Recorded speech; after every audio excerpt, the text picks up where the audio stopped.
حضرت سلیمان علیہ السلام کیوں زمین کے سارے اڑنے والے گھوڑے کے پنکھ کاٹ دیے؟ قرآن کریم میں اڑنے والے گھوڑے کا کیا ذکر آیا ہے؟ کس طرح پنکھ والے گھوڑے کی وجہ سے اللہ کے نبی حضرت سلیمان علیہ السلام کی عبادت میں خلل آئی تھی؟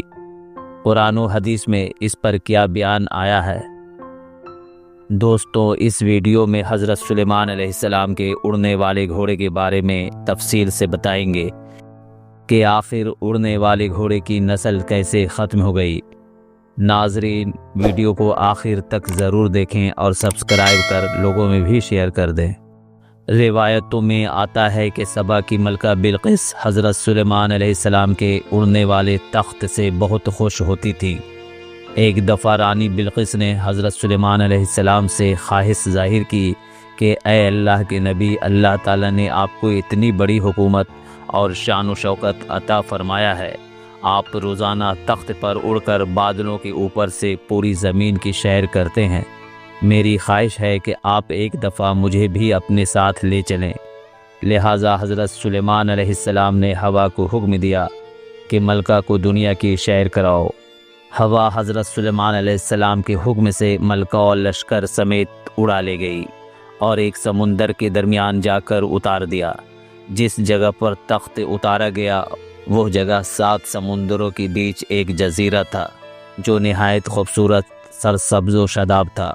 ملکہ بہت خوش ہوئیں اور جزیرے کے سیر کرنے لگی۔ اسی دوران ان کا گزر ایک ایسی جگہ پر ہوا جہاں کافی گھوڑے آپس میں سوخیاں کر رہے تھے، جس کی خوبصورتی بے مثال تھی۔ ان کے پنکھ چاندی کی طرح چمک رہے تھے۔ ملکہ بلقیس بہت حیران ہو کر انہیں دیکھنے لگی۔ جب گھوڑوں کی نظر ملکہ اور حضرت سلیمان پر پڑی تو وہ گھوڑے فوراً اڑ کر غائب ہو گئے۔ غرض حضرت سلیمان کو وہ گھوڑے بہت پسند آئے۔ آپ علیہ السلام جب محل واپس آئے تو دوسرے دن دربار لگائی اور سارے جنوں کو بلایا اور حکم دیا کہ اس جزیرے پر ہم نے نایاب گھوڑے دیکھے جو کہیں اڑ گئے، وہ اڑ کر جس جگہ بھی گئے ہیں ان کو پکڑ کر یہاں لے آؤ۔ اس پر جنوں نے کہا، اے حضور، وہ گھوڑے سمندر میں رہتے ہیں اور ہم زمین پر بسنے والے جن سمندروں میں جا کر ان گھوڑوں کو گرفتار نہیں کر سکتے۔ یہ کام صرف سمندری جن ہی کر سکتا ہے۔ اس پر حضرت سلیمان نے کہا، وہ کہاں ہے؟ اسے فوراً پیش کیا جائے۔ ان جنوں نے جواب دیا، اے حضور، اس جن نے آپ کی اطاعت سے انکار کر دیا ہے اور بھاگ کر سمندر کی تہ میں کہیں چھپ گیا ہے۔ حضرت سلیمان نے حکم دیا کہ وہ جن جہاں کہیں بھی چھپا ہے اسے پکڑ کر میرے پاس لے آؤ۔ لہٰذا حضرت سلیمان کی حکم پر غلام جن ان سمندر کے پاس گئے جہاں وہ جن چھپا تھا اور بلند آواز میں کہا کہ اے ہمارے دوست جن، تو جس بادشاہ کے ڈر سے یہاں آ کر چھپا ہے اس بادشاہ کا وصال ہو چکا ہے، اب ہم سب آزادی سے رہ رہے ہیں۔ جب سمندری جن نے یہ آواز سنی تو اپنے تمام ساتھیوں کے ہمراہ سمندر سے باہر آ گئے۔ جنوں نے سمندری جن اور اس کے ساتھیوں کو پکڑ کر حضرت سلیمان کے دربار میں پیش کیا۔ جب جن نے بادشاہ کو دیکھا تو ڈر گیا اور کہا، اے حضور، مجھے کچھ مت کرنا، میں آپ کے حکم کے مطابق ہی رہوں گا۔ لہٰذا حضرت سلیمان علیہ السلام نے جن کی اطاعت قبول کر لی اور فرمایا، میں سمندر کے ایک جزیرے پر گیا تھا، میں نے وہاں عجیب و غریب نسل کا گھوڑا دیکھا جو پروں کے ذریعہ اڑ بھی سکتے تھے۔ اس پر جن نے کہا، مجھے معلوم ہے کہ وہ گھوڑے کس جزیرے پر آباد ہے۔ لہٰذا حضرت سلیمان نے ان گھوڑوں کو گرفتار کر کے لانے کا حکم دیا۔ غرض جب وہ جن گھوڑوں کے پاس پہنچا تو وہ ایک چشمے سے پانی پی رہے تھے۔ جنوں نے اپنی ترکیب لگائی اور گھوڑوں کو پکڑ کر حضرت سلیمان کے دربار میں پیش کر دیا۔ یہ گھوڑے جیاد نسل کے تھے جو نہایت تیز اور خوبصورت ہوتے ہیں۔ لہٰذا حضرت سلیمان نے ان پروں والے گھوڑوں کا ایک لشکر تیار کیا اور ان کو سب سے اعلیٰ درجہ دیا، جو جنگوں اور دوسرے کاموں کو بڑی تیزی کے ساتھ جاتے اور کام کر کے واپس آ جاتے۔ ایک دن کا واقعہ ہے کہ حضرت سلیمان علیہ السلام گھوڑوں کے پاس گئے اور گھوڑوں سے پیار کرنے لگے، ان کے سر پر ہاتھ پھیرتے اور انہیں نہارتے۔ اس طرح آپ گھوڑوں کے لشکر میں اتنے گم ہو گئے کہ آپ کو احساس نہ ہوا کہ نماز عصر کا وقت گزر گیا اور سورج غروب ہو گیا، تب آپ کو پتہ چلا کہ عبادت کا وقت گزر گیا ہے۔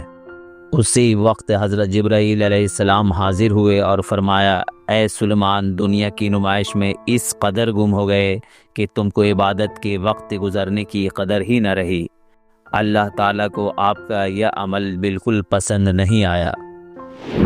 غرض اس کے بعد حضرت سلیمان اللہ کے بارگاہ میں سجدہ ریز ہوئے اور رو رو کر معافی مانگی اور فرمایا کہ جس چیز سے اللہ تعالیٰ ناراض ہوا میں اس کے پاس ہی نہیں جاؤں گا۔ اس کے بعد حضرت سلیمان نے گھوڑوں کو پیش کرنے کا حکم دیا، اور جب گھوڑے سامنے لائے گئے تو آپ نے کچھ گھوڑوں کے گردن اور کچھ کے پروں کو کٹوا دیا۔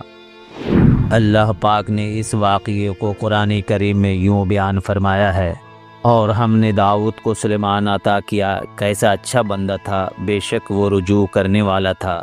جب اس کے سامنے شام کے وقت تیز رو گھوڑے حاضر کیے گئے تو کہا، میں نے مال کی محبت کو یاد الہی سے عزیز سمجھا، یہاں تک کہ آفتاب غروب ہو گیا، ان کو میرے پاس لوٹا لاؤ۔ پس پنڈلیوں اور گردنوں پر تلوار پھرنے لگا، اور ہم نے سلیمان کو آزمایا تھا اور اس کی کرسی پر ایک دھڑ ڈال دیا تھا۔ پھر وہ رجوع ہوا، کہا، اے میرے رب، مجھے معاف کر اور مجھے ایسی حکومت عنایت فرمایا کہ کسی کو میرے بعد شایع نہ ہو، بے شک تو بہت بڑا عنایت کرنے والا ہے۔ جیاد نامی گھوڑے کا ذکر احادیث میں بھی کچھ اس طرح ملتا ہے کہ ایک دفعہ حضرت محمد صلی اللہ علیہ وآلہ وسلم گھر میں داخل ہوئے تو حضرت عائشہ رضی اللہ عنہا گڑیوں سے کھیل رہی تھی۔ انہی کھلونوں میں ایک گھوڑا تھا جس کے کپڑوں سے پر بنے ہوئے تھے۔ آپ صلی اللہ علیہ وآلہ وسلم نے پوچھا، اے عائشہ، یہ کیا ہے؟ حضرت عائشہ نے جواب دیا کہ میری گڑیا۔ حضرت محمد صلی اللہ علیہ وآلہ وسلم نے پھر دریافت کیا کہ ان پروں والے گھوڑے کا کیا راز ہے؟ تو حضرت عائشہ نے فرمایا کہ اے اللہ کے نبی، کیا آپ کو معلوم نہیں کہ حضرت سلیمان علیہ السلام کے پروں والے گھوڑے تھے؟ حضرت عائشہ کی بات سن کر آپ علیہ السلام مسکرا دیے۔ اس روایت سے یہ معلوم ہوتا ہے کہ حضرت سلیمان کے پاس واقعی اڑنے والے گھوڑے تھے۔ دوستوں، کچھ لوگ حضرت سلیمان علیہ السلام کے گھوڑے کو عام گھوڑوں میں شمار کرتے ہیں، جبکہ دنیا کے مختلف علاقوں میں اڑنے والے گھوڑوں کو مختلف ناموں سے جانتے ہیں۔ یونانی لوگ اس گھوڑے کو پیگاسس کے نام سے یاد کرتے ہیں۔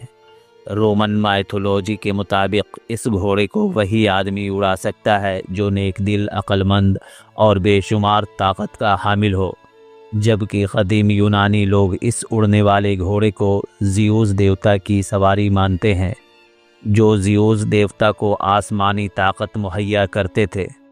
تاریخ میں جس یونیکورن گھوڑے کا ذکر ملتا ہے وہ بھی پیگاسس کے نسل سے ہی تھا۔ اس کے سر پر ایک سنگ ہوتا تھا، وہ سنگ بہت ہی خوبصورت اور شفا والا مانا جاتا تھا، جس سے بے شمار بیماریوں کا علاج کیا جاتا تھا۔ روایتوں کے مطابق جب حضرت سلیمان نے ان گھوڑوں کے پر کاٹ دیے تو پھر ان کے پر کبھی واپس نہیں آئے، جبکہ ان کی نسل چلتی رہی، اور امام علی مقام حسین ابن علی کا گھوڑا ذوالجناح بھی انہی گھوڑوں کی نسل سے تعلق رکھتا تھا، اور امام حسین کے گھوڑے کا شجرہ بھی حضرت سلیمان کے گھوڑے سے جا ملتا ہے۔